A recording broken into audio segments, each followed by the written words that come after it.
You guys know why they call me the Chrome Dome? No?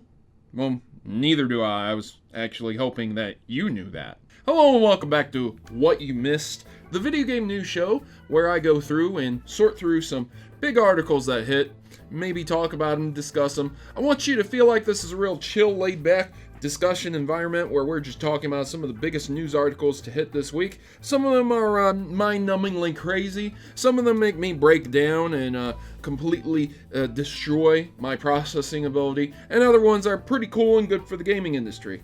I hope you guys are chilled out and laid back, relaxed, maxing all cool, maybe shooting some bebop outside of the pool, because we're going to jump right into the news right now. The first story I want to cover is EA Star Wars Battlefront II changes. And there's some big changes. What ended up happening is that EA initially has removed microtransactions from Battlefront 2, but it's only temporary. So they're refining the process and changing it around from all the backlash they got. Make no mistake, EA doesn't want to fix their problems. What they want to do is save face. Look, ladies and gentlemen, if I could grab my phone right now, I would show you. There is a Star Wars game, Star Wars Heroes. I talked about it, Galaxy Heroes. It's a decent phone game, it's free. Most people don't complain about the ridiculous microtransactions, the time, the charges that you have to place to get really anywhere in the game quickly, because it's a free phone game.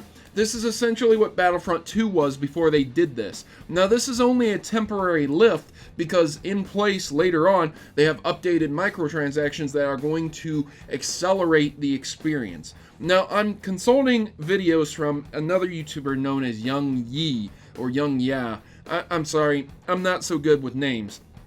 But essentially, what ended up happening is that what pushed this over the edge is that there was a Belgian gaming commission that had begun a gambling investigation into Battlefront 2. Like, wow, man. You know your game's really bad when you have a country's gambling commission looking at you and saying, you know, maybe we should take a closer look at these practices. So obviously, they retooled them around, and we're going to see what's going to end up happening with that.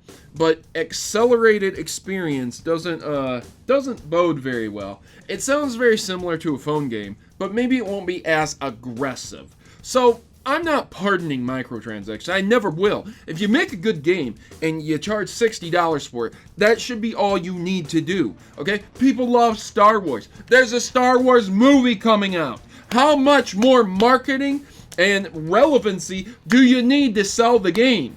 If you made this game to where you could just progress and unlock everything without loot boxes, without microtransactions, like the old Call of Duty, and you just slowly, as you ranked up, unlocked heroes, I don't think a single person would have cared. In fact, you probably would have been contender for Game of the Year.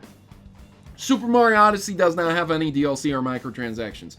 You can sit here and say what you want about it, okay? Even if you're not a Mario fan, you cannot deny that fact that Nintendo are still successful. Why is EA using the excuse that they need microtransactions to survive? You don't. You do not. I'm sorry about your luck. You make a good game, it sells, you make money. It's that simple. Gamers, stay united. Do not let this false temporary window of success dissuade you from this. Because later on, I'm going to be talking about the most selling games for the month. You're going to be surprised how many of them have some very, very bad anti-consumer practices in them. You will be surprised. So let's carry on to the next news story. Vivendi has ruled out a Ubisoft takeover for the next 6 months. If you guys hadn't heard, there's a big conglomerate corporation known as Vivendi. They were thinking about buying Ubisoft. Now, generally speaking, in business terms, I can't really explain this any more simple than at one point in time, if you have enough market shares and stocks within the company, you essentially own the company. Because when they have board meetings and votes for things that are going to occur, you can basically say, hey, I vote to fire basically everyone on the board. I have 51% shares in the stock, and they can't deny you that. They cannot outvote you for that.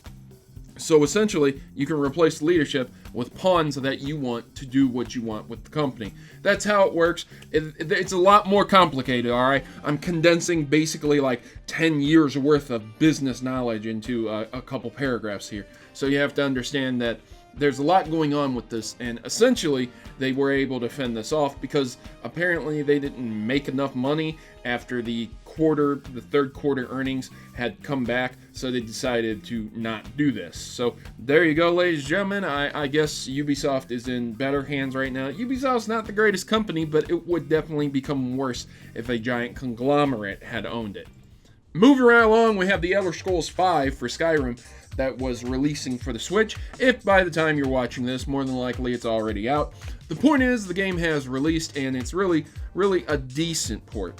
I say decent because it's not good. A lot of people think that because a game's not good means that it's bad. That's not what I'm saying. If you didn't have a PC, PS3, Xbox 360, or any type of system that was capable of playing Skyrim back in the day, this would be a really good buy for you. I'm not going to deny you that. But Skyrim has been out for many years, and even with its tweaks, mods, and changes, a lot of people have played it. It spawned several living memes, and it's a legendary game. Whether you like it or not, it's a very expansive, huge game, and there's probably a good chunk of people who are not going to be willing to pay the price for it on Nintendo Switch, because a lot of the time it is locked down to 30 FPS, around 720p resolution, especially in handheld mode. And then, of course, it does run on a mobile chipset, so you have to understand, you're taking the power of the Xbox 360, PlayStation 3, and putting it into a tiny tablet screen and saying, run this game. And it's pretty amazing to see them doing that, but there are better versions out there, especially for the systems that we have nowadays. I mean, I really wouldn't like a 720p 30 FPS experience with a lot of things scaled down. This would be essentially a good comparison to make, is a very low tiered PC running everything on low to very low. It's not horrible. I'm not saying it's bad. I'm just saying it's a decent port for essentially a handheld version of Skyrim. So keep that in mind if you're going to buy it. You might want to check out the guys over at Digital Foundry. They will explain everything. So this was a very quick rundown for me, so it's probably in your best interest to understand which one is better. If you move around a lot, you're a soldier, you're in college, you don't have a TV where you go, and you don't have a PC that's light and easy to carry with you, or a laptop, or a console, then this probably would be a version that you would want to get. Other than that, I have to tell you, probably get it cheaper on PC with way better support, cheaper on the consoles, again, with way better support, way better resolution, a more refined experience. It's not just frame rate and resolution, it's also the in-game stuff that goes with it because of how much it needs to be scaled down. Not a terrible game, just a decent port. It's not broken, so that's something to be thankful for. Inside the brothels of Final Fantasy, Final Fantasy? Inside the brothels of Final Fantasy XIV.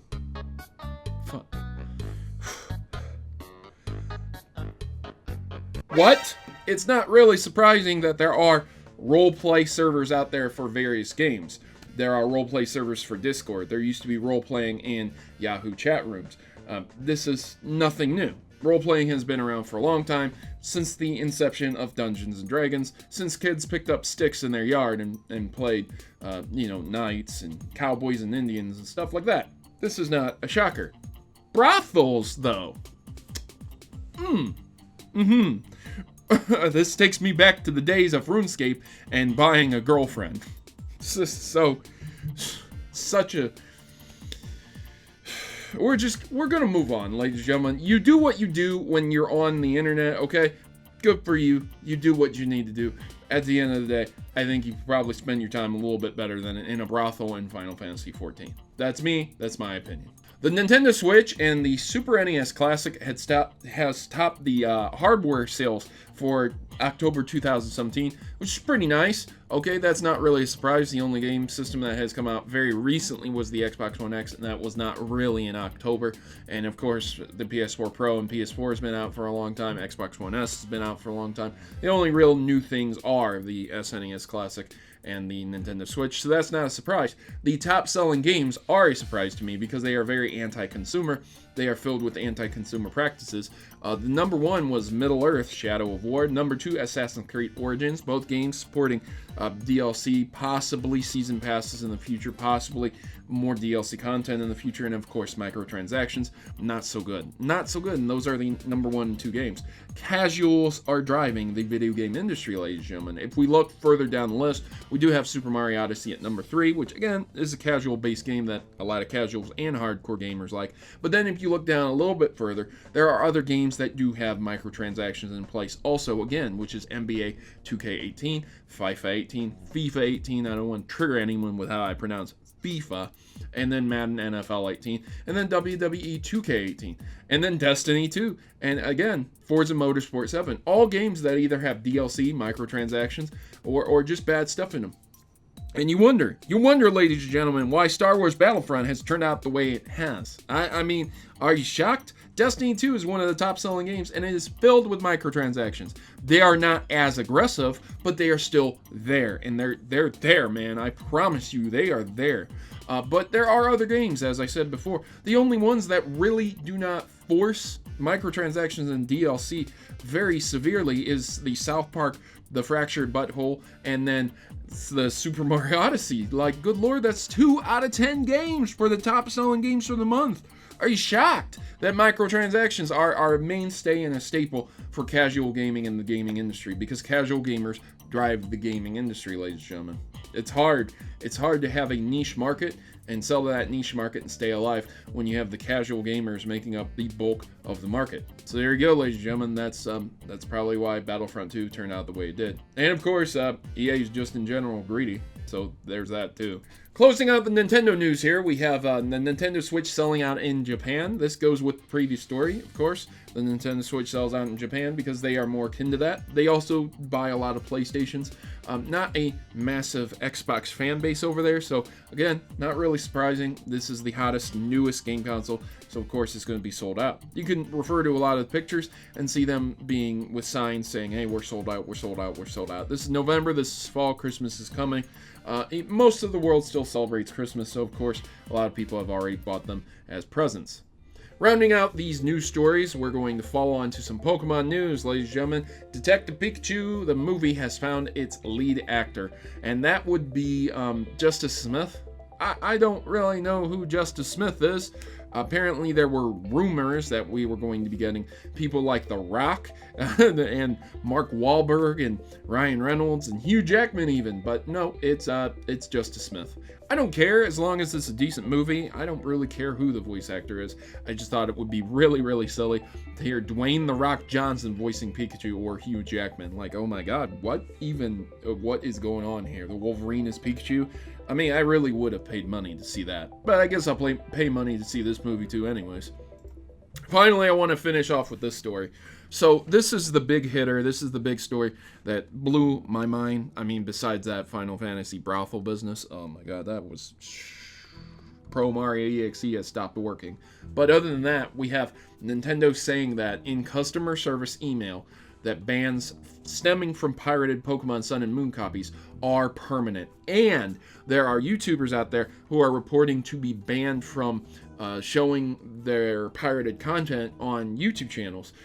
YouTube not only can enforce this, but so can Nintendo. Nintendo can approach YouTube and say, hey, look, this person showed themselves playing a pirated version of our game.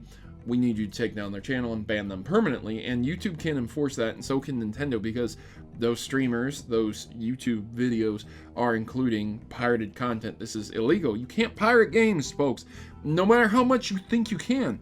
If the game is still being sold by Nintendo and copyrighted, if it's not, there's an argument there to be had. Hey, I can no longer acquire this game legally, and the company, the developers themselves, do not profit from this game anymore. Cool, I understand that. Logically speaking, you can make that argument upon piracy and downloading ROMs and emulations, but for people who downloaded Sun and Moon illegally and put it onto their 3DS, connected to the internet, and Nintendo detected it, you're going to be banned permanently. And I have to say, sorry about your luck. You really should have waited 1 week, man. This is pretty pathetic, man. Again, if you can't afford it, I understand that. $40 is a lot of money, man. $40 is a lot of money to basically be playing through Sun and Moon again, but with a very tweaked and different storyline, perhaps. Okay, I haven't played it yet. It's still in shrink wrap. We'll be getting to this soon. I'm not really even sure what to be talking about with this because YouTube and Twitch are going to be blown up with this for the next week or so, and all the videos are going to be done. So this is basically the only thing that I'm pretty sure a lot of people haven't been talking about. If you pirated this game, especially before a Nintendo launch, you're pretty pathetic, man. I'm sorry. I'm really sorry to have to say this. There's, again, an argument to be had. If you buy this and then you put it onto your computer and emulate it, okay? You legally own this. So you're not technically doing anything illegal unless you want to abide by their TOS, in which, again, you really aren't allowed to do that. But at the end of the day, there's arguments to be made for that. What I'm saying is that if you actually supported the company and bought both of the games, okay? You can say what you want. Okay, oh, I bought one, so I should be able to pirate Moon. Whatever, fine. Again, have that argument. But if you bought both of the games, then you can back them up. You can emulate them, in my own personal opinion, in my own eyes, if you've ever bought the game before, because you supported the company. So why should you have to repurchase the game if it's never going to be released on PC?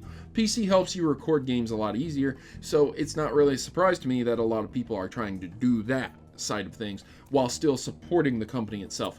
Just a lot of people pirated this game and they're upset that they got banned. Well, cry me a frickin' river, you idiot. You put a video out of you playing a pirated game before it was out. You weren't whitelisted. You weren't on a list of a Nintendo that they sent out copies to, review copies to. So what the hell did you think was going to happen? Like, come on, man. Anyways, ladies and gentlemen, that'll do it for What You Missed News. I hope you guys enjoyed this episode. If you did, leave me a big thumbs up. If you didn't, leave me a thumbs down and tell me what I can do better. I'm going to go off and play this. There's a couple people reporting that they beat it within 9 hours to 11 hours, grinding it out, going very quickly. So we'll see what we can do with this. If you guys would like to see some of this content from me, go ahead and let me know in the comments below. I don't know what to do. I will not do a Let's Play of this game. I just won't do it. I'm sorry, I don't like doing Let's Plays that much, especially when I don't have a 3DS capture card, so that's not going to happen. Other than that, that's all I have to say, ladies and gentlemen. I'd like to hear your opinions on some of these stories, so let me know in the comments below. I've been your host, Protomario. I'm signing out. As always, good gaming. God bless, and let me know what you think of good old Chrome Dome here. Thanks for watching.